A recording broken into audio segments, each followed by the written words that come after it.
New India cooperative बँकेच्या ग्राहकांना दिलासा। खातेदारांना 27 फेब्रुवारीपासून 25,000 रुपयांपर्यंतची रक्कम काढता येणार।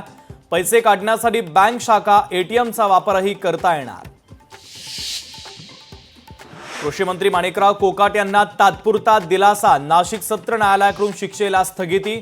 सरकारी वकिलांच्या युक्तिवादानंतर उद्या कृषी मंत्र्यांचं भवितव्य ठरणार।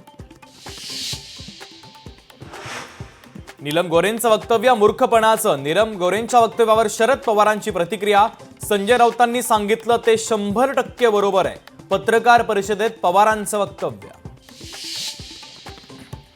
मसाजोग प्रकरणी भावना तीव्र आत्मसन्मान असता तर त्यांनी पद सोडलं असतं। नाव न घेता शरद पवारांच्या धनंजय मुंडे यांना कान पिचक्या। माणिकराव कोकाटे यांचं एका कार्यक्रमात मोठं विधान। आम्हाला मुख्यमंत्र्यांनी पहिल्याच दिवशी दम दिला। जास्त मस्ती कराल तर घरी जाल। कोकाटेंचं वक्तव्य।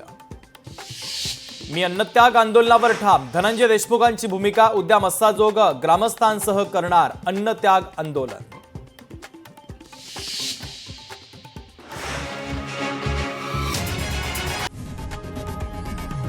लोकशाही मराठी ऐका, पहा, जागरूक रहा।